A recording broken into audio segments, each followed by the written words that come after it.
unfortunately being 10% higher than what was expected. So it's not a surplus. It's not extra, and it's not unexpected. It's just the fact that you do it conservatively. Lastly, options A, B, and C. Option A was one where we had 1.7 million for current for out of Measure U funds. Option B was spending 0 out of Measure U funds. Split the baby and come back, and option C spends $2 million out of Measure U funds. So I think kind of 1.7 versus 0 versus 2 is not exactly splitting a baby. It's kind of quartering it. So I would like to bring that to attention. I would like to thank the Vice Mayor for reading the letter for that, and Council certainly has a hard job. I think the point of the Measure U Committee is that we try and represent what we think the citizen, the good-hearted citizen in the Valley would think about how their money should be spent from the Measure U funds. And that means that we conservatively think that there should be a reserve. And again, we want to be part of the team. That's why the Measure Keep Them Safe PAC was formed, was because we're willing to tax ourselves. Thank you. Thank you. And to comment on some of your comments is that the budget that the police and fire department chiefs made were based on that $10 million projection. So they budgeted for 10. So as you're correct that what's above the $10 million is not extra. I mean, it's revenue coming in, but the police and fire chiefs didn't budget for above $10 million under their plan, their spending plans. That's all I got. So anybody else want to respond? Okay. Sarah? I'm sorry. Sherry? Rich Biber, and he'll be followed by Laura Dunn. Was Sherry next? Oh, Sherry. Sherry. Oh, sorry. Yes. Yes. You're supposed to follow. Sorry. Okay, then Rich Biber, then Laura Dunn. Mayor and council members, first of all, I appreciate all you do. Obviously not an easy task. I'm a member of many community groups, including the College Foundation, as well as retired teachers groups. I'm a retired teacher for 25 years in the Valley, and many art groups as well. I'm here today to represent the Hemet Valley Art Association and many of the people that use the Simpson Center. And this morning we were quite blindsided by a closure notice posted on the door of the Simpson Center, effective June 30th, which is only a few days away, and obviously nobody likes to be blindsided. Some of these instructors, this is their living.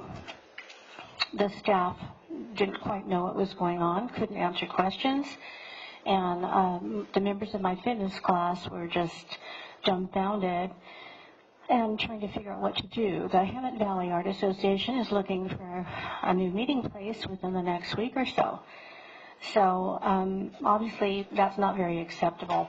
So I was trying to get it down to exactly what was going on this morning and make some sense of this. Obviously the Simpson Center is used for a meeting place and fitness, which has a lot to do with health, and as I Googled it, also a cooling center, so that fits in with public safety.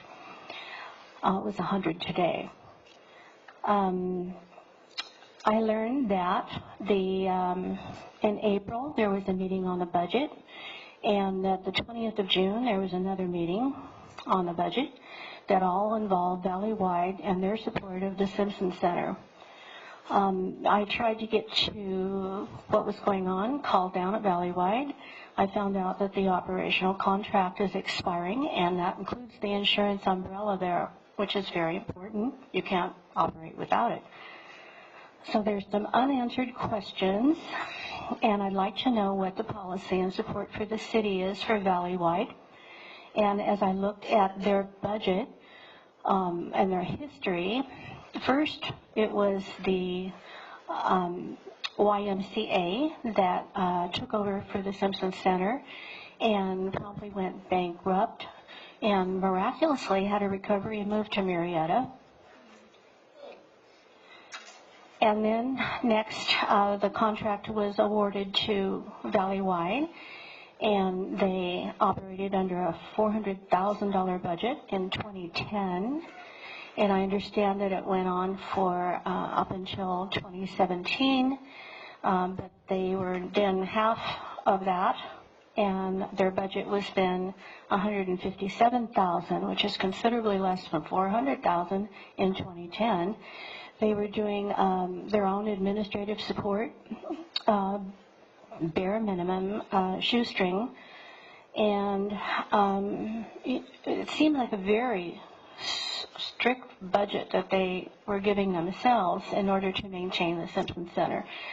They asked for $209,000 to meet the cost of increased utilities and services and increased usage at the Simpson Center, which is 6,000 people a month.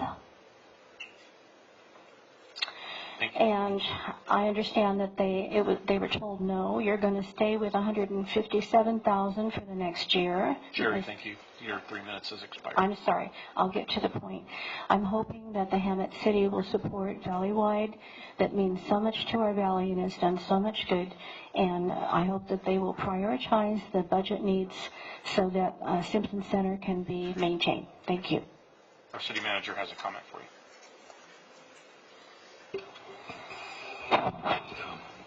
This is actually the first time that the budget request has been made public.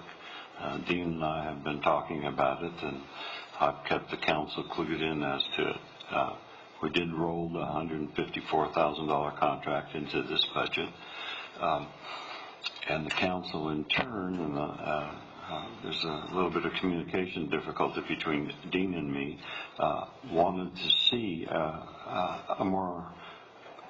finer breakdown of what that money is going for, what the $50,000 is going to go for, what kind of expenses, where are they increasing personnel, what might be their other costs to dictate the request for $50,000 more, how the revenues break down, what you're paying the staff that you're talking about, the contract people, etc. And so they just want a full understanding of that. Dean presented some figures. He made a presentation to the council, did not mention the $50,000 in addition that you were requesting, and the figures are not quite finite enough for the council, for me to advise the council at this point. Dean sent me a letter today, gave me until 3 o'clock to make a decision, and I received the letter at 5:30, and so I was unable to comply with his time frame. Nonetheless, in his last email, I had offered some alternatives, and the last communication I received for him, that he is amenable to rolling over the contract, and that we sit down and get the information that's needed in the next couple of months, and then bring it back to the council, the increase that you're asking for. And so I did in my email to Dean saying under no circumstances is that center to be closed. So that was not my doing, and I don't know who did it or whatever, but it was not an appropriate action to take. And so I'm expecting the center to remain open, and for Dean and me to get together and get the information I need to present to the council. Okay? Mm-hmm. Thank you. Rick. Good evening, City Manager, Council. I've been around a long time. I've been involved in a lot of different things. I've never been as much of a wreck as I am right now. When I agreed or I ran, I was encouraged to put my name in for this committee, the Oversight Committee. I felt, okay, I can go in there and just make sure that police and fire are toeing the line and doing what they're supposed to be doing. I had no idea what it was going to entail and how it was going to be portrayed. I don't use these words very often, but I was insulted by the city manager, saying, inferring that our committee is creating divisiveness. That in no way our intent. We're trying to do our job. in protecting the money as Measure U, Measure E was portrayed to the community for additional, and that's a word that's been missing, additional police and fire personnel and equipment to support those personnel over and above the 68 police, and I'm not quite sure the fire, but we're going to add 16 is my recollection to the fire. That's what that money was to be used for. So I've been moving forward on that premise. I did not read with very much intensity the formal resolutions that the city council put out, or I might have thought a little bit differently, but not much. So, our committee, I'm not speaking for the committee, I, on our committee, voted yesterday to say to the city council that we don't think that Measure U's money should be used. We don't have any authority. We're not the bosses. We were asked to do a job. I think we were doing the job. I think we put a lot of time and effort. I read a lot of paperwork. I looked at numbers till I was blue in the face, and I'm not a numbers guy, but I appreciate what Lorena and her group did. Anybody in your department, the other departments that contributed this, God bless you. I don't know how you do that. So don't look at the Measure U committee as the opponents in this thing. We were there to do a job. We did the job according to what we thought we were supposed to be doing. Rodney King said, can't we all get along? My God, we're not against you. We're not against the community. We tried to do a job. We put our heart and soul in it. We sat there for almost 4 hours on Monday. Do you think that if we're trying to ramrod something that we would sit there for 4 hours doing it? God almighty, I just can't believe that someone would think that we want to create divisiveness. We tried to do a job. Now it's your job. Do what you think is right. Do what you think is proper. I'll support you 100%. I always have supported the city council 100%, whether they agree with me or not, and I'll do the same here. I know I got a red light, but by God, I got to tell you, I don't know you, so I don't have an opinion of you, but I was insulted by you using the word divisiveness in concert with the Measure U committee. Thank you. Thank you, sir.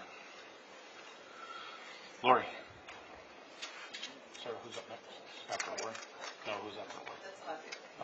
Oh, no, I'm sorry, Mary Ann Darrow. First of all, Lori Van Arsdale, 228 Jelly Way. Carly, thank you. I'm glad you brought up the points that I do think that the council has each year had to figure it out.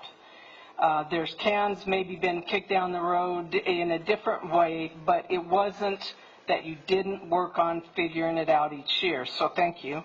Public safety was the second to the lowest paid in the region, so you did have to deal with those increases. I want to emphasize that rollover that you were discussing tonight, my hair was getting bigger and bigger here, because the rollover is not going to be that amount when you get up to the amount of officers you focused on and committed to hiring. You are in the 80s when it comes to number of officers. You committed to 106. You won't have that 2 million or 1 million or 3 million every year. He's going to use it to do what it was supposed to do. So don't forget that. They're not up to full staffing, so that rollover won't be there. The other thing is I just want to say, please, for God's sake, start this budget process sooner. I can't emphasize that enough. I know we used to start on the real delivery in March. Please do that suggestion, Bonnie. I'm sorry I had to leave, but I understand you suggested a committee. Get your finance committee, work on this year-round, let your departments help you work through things. It's obvious that there are some things when you're talking about internal services that you still don't understand completely. You guys, first of all, you deserve to understand those things completely. Second of all, you owe it to the public to understand those things completely.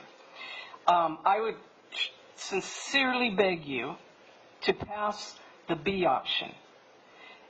don't forget you have the option at mid-year or any time during the year to adjust if you had to.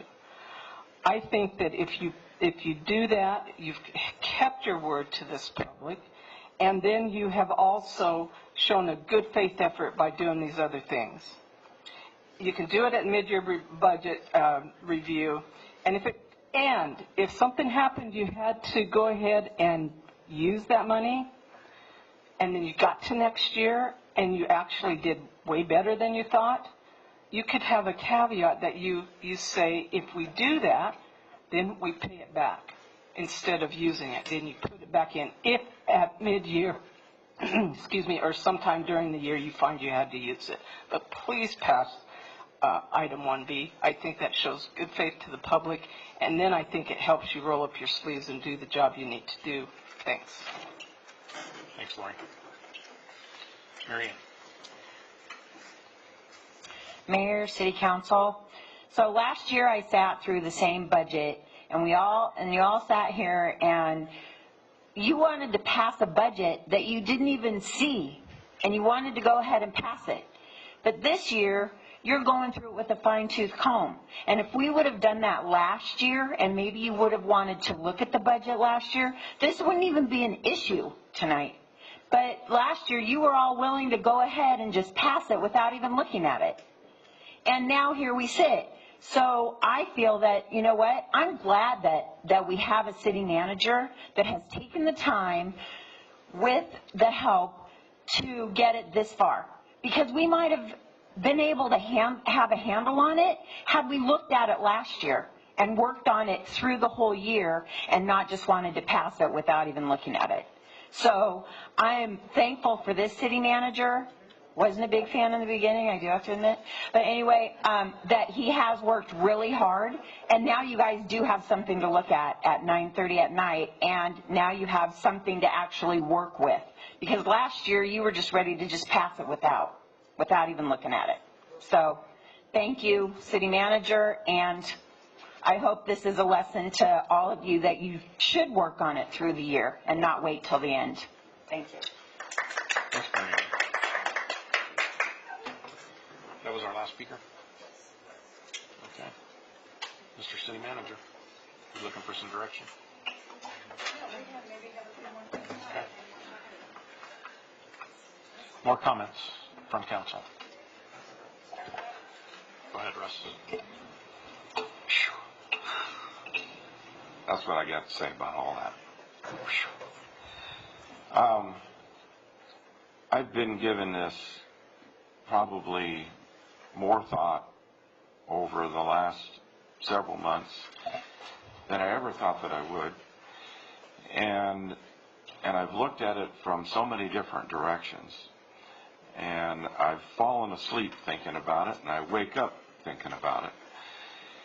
And first of all, I want to thank our staff for all of the tremendous time you put into this.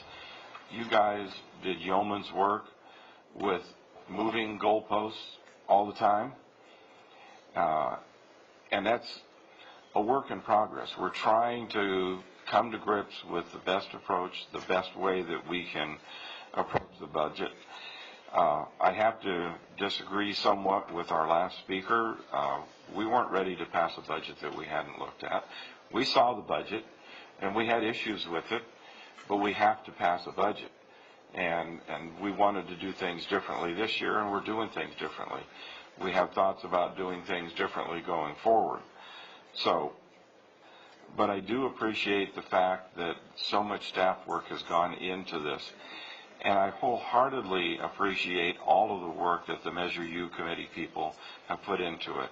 It's a thankless job to be a volunteer. And I understand Rich's position. Most of us come into something volunteering to do it and not really seeing the whole iceberg. You see the tip of the iceberg, but it's something that you want to latch onto and get involved with. And I think that's commendable that you want to do that. Clearly, listening to the comments from different Measure U committee members and looking at the letter that was presented to us tonight, there's some differences of interpretation of the Measure U oversight mission. And we've heard different definitions tonight. One thing that is common denominator to all of that is that it's allocated for public safety. We've heard about, well, it was only to enhance and add additional staffing. I think that's an oversimplistic look at the approach. Both public safety departments are comprised of personnel and equipment, and they have staffing missions to achieve. And in doing so, adding additional personnel enables us to do it differently than we've had to do before. So it enables us to cut back on some of the overtime that we're having to use to maintain minimum staffing. That's first and foremost. On the fire side, it's been able to allow us to open fire stations that were closed. It's been able to allow us to buy needed equipment and add paramedic service. And down the road, we're going to be seeing emergency medical dispatch in the near future. All of those things, both chiefs have done a great job in putting together their plan for the future. Having said that, the plan for the future is exactly that, a plan. And any battlefield commander will tell you that his battle action plan goes out the window the first time a shot's fired. So you have a plan, and that's a guide and shows your intent and your direction, but you have to be able to be flexible and adjust and adapt to changing circumstances. None of us have a crystal ball to know what the future holds. Right now, it is a very reassuring picture that we have, that we projected, admittedly a conservative $10 million amount, and we're exceeding that. We have no assurance that the financial situation a year from now, 2 years from now, 3 years from now, is going to be the same as it is this year. So regardless of whether we're looking to help balance our budget with Measure U or not, we have a responsibility to be prudent in looking downrange and knowing that we're not going to have any assurance that our revenue projections, the operative word is projections, and not to disparage our staff in any way, because you have to look at your historical picture to make those projections. But they are indeed just projections based on the historical experience. But they can change, as we have seen with state takeaways and as we've seen with the economic downturn that we are struggling to recover from. So in grappling with all of this, you've heard me make comments up here before, very explicitly even reading sections out of the Measure U resolution that specify that the funds are appropriate for salary and benefits and equipment for public safety. There's no dialogue in there in the resolution that supports the interpretation. Rich was very honest and said, I didn't thoroughly read the resolution, but his takeaway was that it was for additional new personnel and the equipment to support them. But with all due respect to Rich, that is an oversimplistic examination of it, because it all blends together in the department.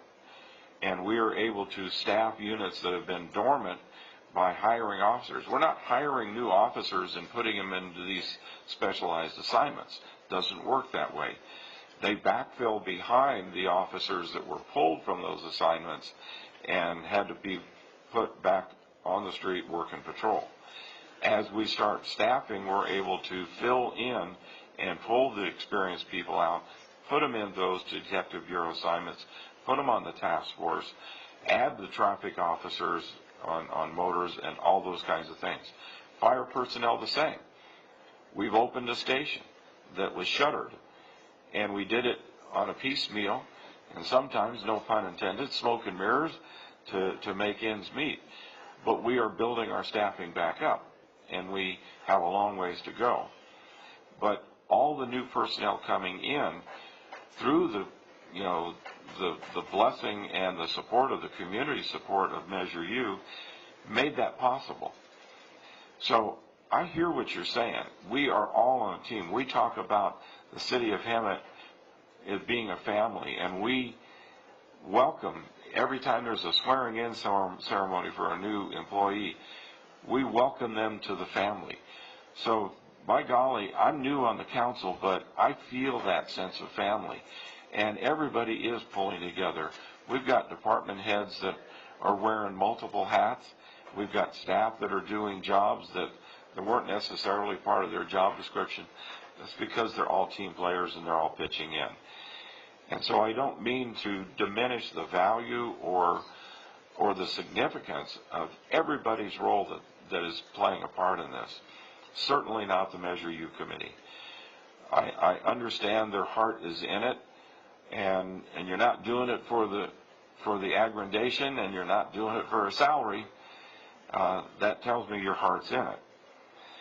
So as I grapple with all this, I guess I've gone pretty much full circle in looking at what I think we should do this year, not necessarily next year or the following year.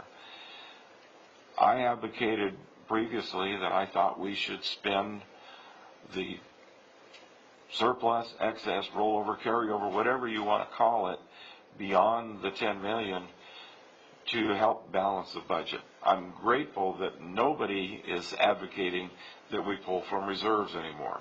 Those days hopefully are behind us, and they won't be rearing their ugly head again. But again, we don't know what the future holds.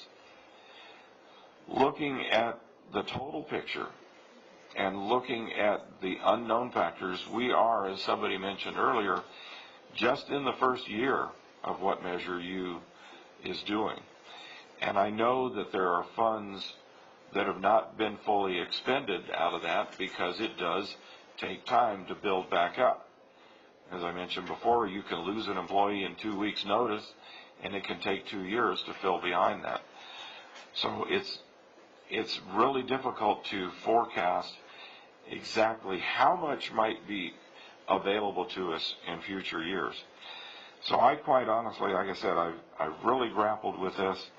I've tried to be as objective as I can, knowing full well that I come from a public safety background, so that's probably where my heart lies. But I also know that it takes everybody doing all of the services that we need to provide services citywide. I reached out to the department heads and asked them for their opinion on what option they would prefer. And I very much appreciate the feedback that I got from the department heads. Right now, what I'm leaning towards is option B, because I don't know what the future really holds. So I guess that's where I'm leaning right now. But I've been on the fence, and I've been pro option A pretty much through the whole process. I'm not a real big fan of option C. I appreciate the city manager offering that as his recommendation. That's not really one of my favorites. So right now I'm leaning for B, and I'll shut up. Okay, I'm not going to take as long as he did. You talk a lot. I had a lot in here. Yes, you did, and it was great. Just a few points. I guess some of the things that we hear as we sit up here, kind of, a few of them really hit home. And I think the conversation that has gone on regarding general fund employees and Measure U employees just really irritates me, because I think everybody is in this for the same reason, and we all should be and probably are on the same page going forward to make our community better. And both police and fire have done an extremely good job this past year. And they are to be commended, as well as the rest of the staff who has worked with minimal staffing and has still put out the same amount of work, if not more, than they did years ago. What makes me, well, let me just add to that. The staff that has stayed with us, and that's everybody, over the last 10, 12, 15 years, they really need to be commended, because over that period of time, every one of them took numerous pay cuts, took numerous benefit reductions, and yet they stayed. And you sometimes wonder, why in the heck did you stay? But there is a loyalty in this community, and there is a loyalty to the city. And I see the people that are sitting out here that I have seen every council meeting since I got elected, and it makes me feel good that we have a strong community. Now I'll address council, because when I got elected, I was the only one of the 5 people that was basically willing to go out and fight for my community and to go to ICSC and be a cheerleader for the type of community that we had. The majority of council thought I got elected to come to 2 meetings a month, and that's my own responsibility, and that's exactly what they did. I will say that over the 2 terms that I have been on council, we have changed 100%.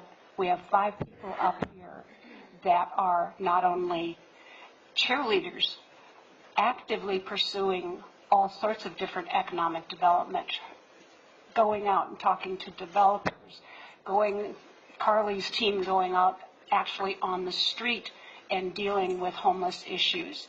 We have a council that is stronger than we have ever had and more committed to making this city strong and making it a viable, financially structured city.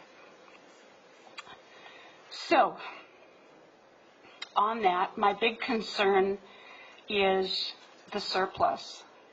And in my opinion, the surplus needs to roll. We don't know what it's going to bring in next year or the year after, And I know that the plans that were put forth, the 5-year plan going into the 10-year plan, counted on rollover in not only funding, but the surplus in funding. And we don't know. City manager said himself, if it falls short the next couple years, we're going to be taking money out of reserve. But there's the public perception that when we were out talking to people in the public and the information that went out, if Measure U funding was to increase public safety. And while I sometimes have angst with that, because if we hadn't given those raises, had the MOUs for existing staff, we wouldn't have existing staff, and we wouldn't have Measure U.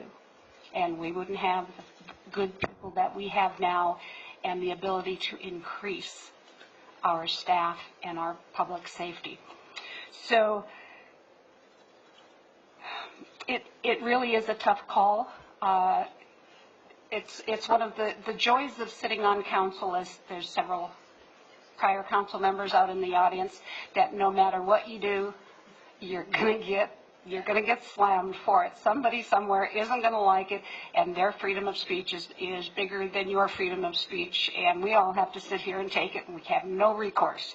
However, I really want to see this plan that was formulated for public safety to be extremely successful. And as Russ said, at this point, I am leaning for option B. I really think we need to roll that money over and keep the plan going and see where it goes in the next few years. We're too early in the process and in the plan to take any excess money away or any money at all. So, thank you. So, 2 council members have already expressed a lot of the things that I was going to say as well.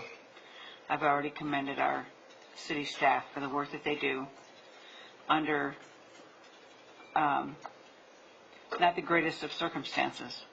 So, again, thank you, all of you. 2 years ago, when I was mayor, and Measure E and U came up, and I stood in front of 700 people and promised those that opposed that we would do the right thing. I said, trust us. Just trust us. You have to trust us.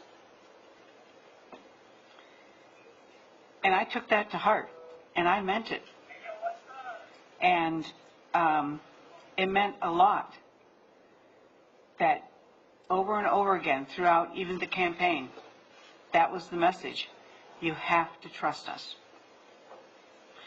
So, I'll say that do I think that some of the funding with regards to the money that the city provided up front early on so that the recruiting could start, do I think that a portion of that, or even all of it, could easily be considered for public safety out of Measure U? And it could, plain and simple. But as Linda said, the perception out there means a lot to me and the community. And what that would say if we didn't commit what we had said all along during that campaign for that measure. I made a promise. I'll not renege on that promise.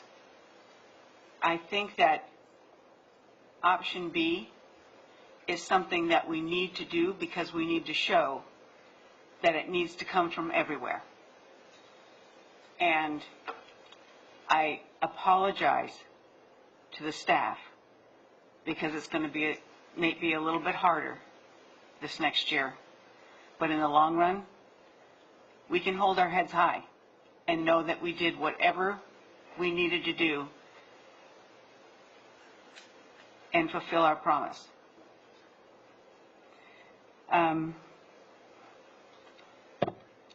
I take a little offense to our last speakers, in all due respect, to our last speaker saying that last year we passed a budget without even looking at it. Well, to tell you the truth, I don't know what I did here for 4 or 5 meetings, going over the budget, but I can assure you that it was being looked at. So I take a bit of offense to that. I unequivocally I'm going to ask that we do option B for all the things that I previously mentioned, for all the reasons. And again, our staff, I can't say enough. Bear with us. We'll get through it, but we'll do the right thing. Thanks.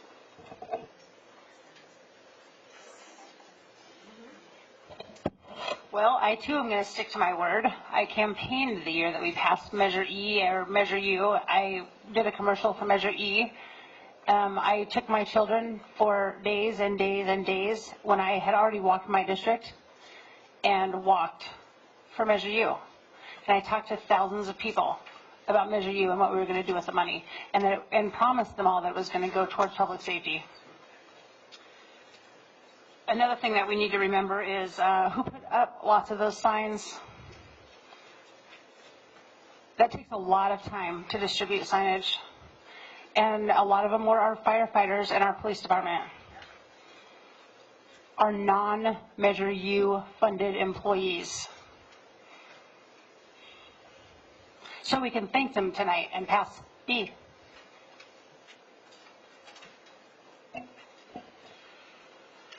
My turn? Okay. So, there's a consensus forming over here for budget B, but I'm going to say this, is that I too campaigned during the Measure E campaign, or Measure U campaign, and I too made a commitment that Measure U funding would go toward public safety. I didn't say it was going to go to public safety after it was, to only public safety after Measure U was passed, and none of it was going to go to public safety before Measure U was passed. I said it was going to go to public safety because the people of this community deserve results in a clean, safe community. And it's going to take not just the officers that were hired with post-Measure U, because those officers under the chief's plan and the previous chief said, we're going to implement the ROCKS team and we're going to implement the Special Enforcement Bureau. Well, those bureaus in that ROCKS team didn't come from Measure U hired employees. Those came from officers that were currently here. And if it wasn't for those units, then we wouldn't see the cleanup of homeless and we wouldn't see the cleanup of the vagrancy. It's those teams that were here before that are providing that public safety that this community demanded. And so I'm still holding to that Measure U money will go to public safety. All of public safety. Not just the officers hired after, because they're not the ones, yeah, they're out there doing the same job, but all the people that were here before, those guys are out there doing the same job, and they're the ones that are out there keeping the public safe. I just got an email today, we all did, got an email today of the ROCKS team was able to successfully get a homeless person who has been a problem homeless person back united with their family. Because that was the ROCKS team that was being able to be funded through Measure U. But those officers aren't funded through Measure U. Those are general fund officers. So there's become a blurred line. I know that that I can say this is that there's some people that were on the group that raised a lot of money to get Measure U passed. Their big thing is they didn't want this to be perceived as a union grab. I can tell you I've never been in a union, and I'm not a union guy, and that's the first thing I said to the firefighters when I sat down for their endorsement. I'm not a union guy. I don't look at this as a union grab. Our officers and our firefighters were as previous other council members have stated, we're at the low end of the pay scale, and those cops can go anywhere. We had to keep them. And again, I'll say it again, the MOU would have not been signed had Measure U not passed. So my position is all of those officers are in it together. They're on one team to fight crime for all of us and to keep all of us safe. So public safety is public safety. Whether you were here before Measure U was passed or here after Measure U was passed, you're still part of public safety. So my position is that the rest of the city shouldn't suffer because we're segregating public safety pre and post Measure U. So that's my position.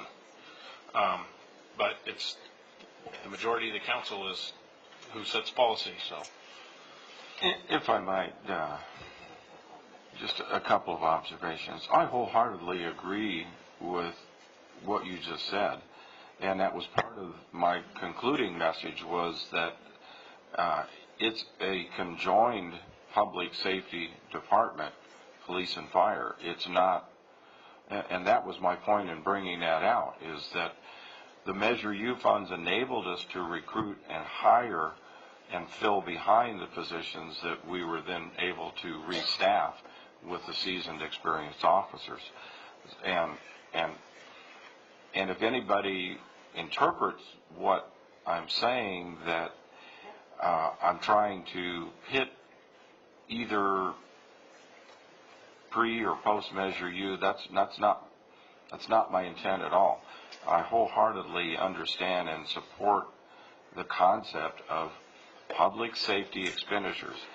And I guess my reason for leaning towards B right now is that we just don't know. It's the first year, and it's certainly looking promising, but it's the first year, and we don't know. A year from now, when we're looking at budget, hopefully it won't be a year from now, we'll start it much, much sooner, that that we will also be looking at other things that we can do, look at every city service that we're doing and ensure that we're doing it as efficiently and as cost effectively as we can. And things are always changing, and there may be something on the horizon that we haven't even anticipated yet that will allow us to do something a little bit different. And a year from now, when we're looking at the budget, I may say, you know what? Measure U is showing us that it's producing and it's a predictable rate, and I might have a totally different sense on that a year from now. That's why I said I've been really on the fence on this, but and I know what it represents to our non-public safety employees, and God love them. They're dedicated and they work hard, and I appreciate everything that they do. But I just wanted to clarify that that's my takeaway, is that it's all public safety. And one final comment. I just want to say that contrary to what we've been seeing a lot on the news, we can sit here in a civil discussion and we can have differences of opinion and interpretations, but we do it civilly and we do it with respect for one another's opinions. And I think, no, you didn't kick me. At least I didn't feel it. And we can do it without name calling. But I think that our other elected officials elsewhere, going up the food chain, could learn something about having civil discourse and differences of opinion without being demeaning or degrading somebody else just because they have a different perspective. You know, he forced me to say something else. Go ahead. No, but you brought up a really good point, that we don't know. This is early in the program. We don't know what tomorrow is or next year is going to bring. But with this council, and as energetic and as involved as every one of us is up here in looking at new business and new ways to reinvest in the community, and I think we can show that we are working along with everybody else, with the rest of the staff and the rest of the community, to improve our community and increase the revenues. You know, hopefully this will continue for a few more years. We're usually the last to go into a recession and we're the last to come out of one. But working together as a united community, I think we can make a go. And I would say, point blank, that every council member sitting up here has a very vested interest in this community and is willing to put in the time and the energy to work towards that end of making it a better community. So now I would agree with that 100%. Okay, there you go. See, we agreed. Mr. Parker? The appropriate action of the City Council is to adopt Resolution Bill number 18057. That's attached to the staff report. There are some figures in Section 8 that may have to be modified because you opted for option B, and the attachments will have to be changed also to reflect option B. So with that understanding, the city attorney and the city clerk will make those changes, but probably not till tomorrow. Have to get together with Lorena, but to go ahead and adopt the resolution.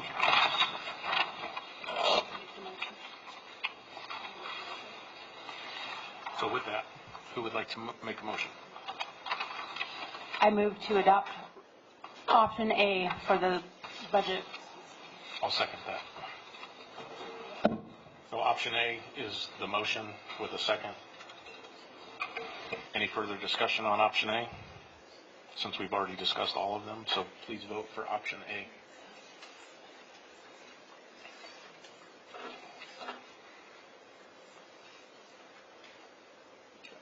Option A fails. Would somebody like to make another motion? I will make a motion to adopt option B. I'll second that. Okay. Any further discussion on option B? Since we've already discussed a lot, please vote.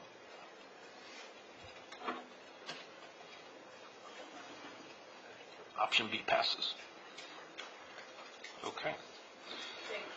We made it through item 26. Up next, City Council reports. Councilmember Brown. Since we're 4 minutes past 10.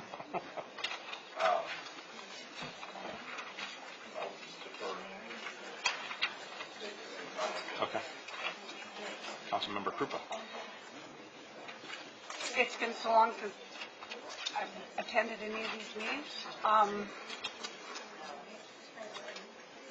RTA is on Thursday. I can't come up with anything right now. My mind is blank. Okay. Councilmember I Wright. can. Okay, you do. Planning Commission was work study with potential for potential drive-through for Starbucks and another restaurant. WRCOG, Western Riverside Council of Governments. I attended the annual General Assembly. Had the privilege of sitting at the table with Steve Forbes, which was quite a treat. Southern California Association of Governments is next week. Homeless Task Force, we're in the process of reviewing the feasibility study. And that will continue on to next month as well. Skate Plaza Task Force, open public meeting tomorrow, Wednesday at the library at 6 o'clock. The skate park developer will be there, and we want a lot of the community there. It would be their park. We want their input through the whole process. So we hope you'll come out and support this great project for the community. You were too humble at WRCOG. Bonnie was elected vice chair of WRCOG for the county year. And, well, you know, jogging people's minds and memories up here. Ramona Bowl, Shrek Children's Theater is July 2nd and 3rd, starting at 6 o'clock. There's like 94, 93 kids ages 5 to 18. So it should be absolutely incredible. And then the summer concerts start with it's this week. Oh my gosh, it's this Thursday. Stone Soul is Thursday night, and then July 6th is Como La Flor, which is Selena tribute, and then it goes back to Thursday nights for the next 2 weeks, and Rotary is having a barbecue dinner on the 19th before Beatlemania. Tickets are on sale. I don't have anything. And I don't have, RCA is on Monday, so, actually no, RCA Monday was canceled. Ad hoc committee reports, investment ad hoc. Do you guys have anything? No. From the last meeting? And Mayor, I believe at your last meeting you adopted the official oversight investment committee, so your ad hoc probably merges into that and goes off your agenda and is replaced by oversight and investment oversight committee. So do we need a motion to dissolve the ad hoc, bring in the oversight members? You can do that. I think your motion of last council meeting probably does that itself. Can you reread that? The motion from... I've already released that, and the investment advisory committee, so yeah, it's the city council. Who are those names again? Refresh my memory. Carly and Linda. Okay. Will be the two on the Okay. investment So advisory. it stays the same. All right. And then nothing on the master ad hoc Florida Avenue. We did send out the letter to Caltrans, the response to their letter that they sent us 2 months ago, and our letter was just more language in there that we think that you didn't negotiate with us in good faith, and that we are still adamantly opposed to the raised curb median, with some additional language that the city attorney put in there to put some more teeth into it. City manager report. Nothing specific. I just want to thank the council for their indulgence in going through the budget process. I know it was complicated. Staff was more than happy to come up with alternatives and finally come up with one that council approved. So thank you. And I'm fine. Good. Thank you. Future agenda items? You have one for the next one? Okay. Future agenda items? Future agenda items? I've got two things. We did receive an email from the Bank of Hemet about the CDs that they have. If we can meet with them, get a work study so that we can discuss that publicly to then, or if the investment, okay. So there's that. Second future agenda item is setting up a work study for an investment opportunity to set up since RDA went away, maybe the possibility of setting up a Hemet Housing Authority that we can look at investment opportunity, and that might be something to bring in with them to be able to provide lower interest loans that bring in a higher rate of return for the possibility of providing those to city employees to incentivize them to move into the city limits. So there's a grant for that. But if we can maybe have a work study on that or something as a future agenda item. And that's all I have. And with that, we will adjourn to July 10th, 7 p.m.